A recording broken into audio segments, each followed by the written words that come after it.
Imagine two people, same city, same company, same salary. One of them is quietly building wealth, saving, investing, watching their money grow month after month. The other one, constantly stressed about money. Card maxed out, nothing saved, wondering where their paycheck disappeared by the 20th of every month. Same income, completely different financial lives. And here's the part that'll really make you think: the second person isn't lazy. They're not irresponsible. They actually work hard. They just don't know about one invisible force that's silently draining their wealth. And it has nothing to do with how much they earn. Most people grow up believing the same thing: get a good job, earn more money, and your money problems go away. So they study hard. They land a decent job. The salary comes in. And for about 2 weeks, life feels great. Then the lifestyle upgrades begin. New phone. Better apartment. Nicer clothes. A few subscriptions here. A few dinners out there. And suddenly, despite earning more than they ever have before, there's still nothing left at the end of the month. This isn't a coincidence. There's actually a name for it. It's called lifestyle inflation, and it's the silent killer of wealth. Here's how it works. Every time your income goes up, your spending quietly rises to match it. It feels completely natural. You earned more, so you spend more. Feels fair, right? But think about it this way. Imagine you're filling a bucket with water.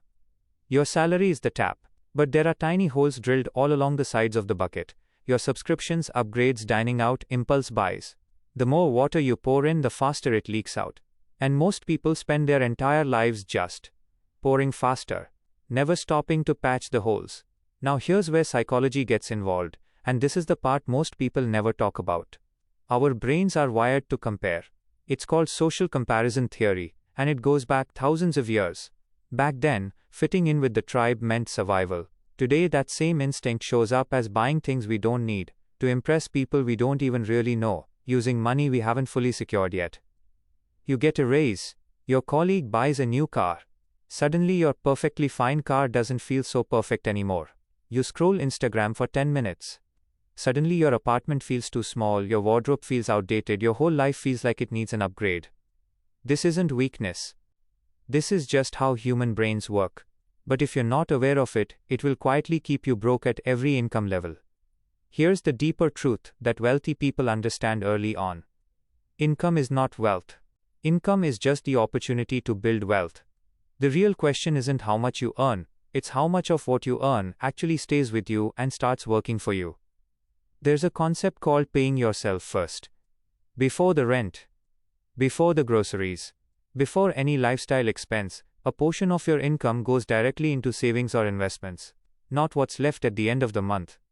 Because let's be honest, there's never anything left at the end of the month. You pay yourself first. The wealthy don't save what remains after spending. They spend what remains after saving. One sentence completely flips the equation. So what do you actually do with this? Start small. Even 10% of your income, set it aside the moment you get paid. Automate it if you can, so your brain never even sees it as spendable money. Then, every time you get a raise or a bonus, resist the urge to upgrade everything immediately. Let your lifestyle stay where it is, just for a little while. And redirect that extra income toward assets, investments, index funds, something that grows while you sleep. The goal isn't to live like a monk. It's to be intentional. To upgrade your life slowly and deliberately, not just because your paycheck went up. Here's the thought I want to leave you with. Most people spend their 20s and 30s upgrading their lifestyle. The rare few spend that same time quietly upgrading their financial foundation. And by the time both groups hit their 40s, the gap between them isn't just about money. It's about freedom. The salary was never the problem. The question was always, what do you do with it?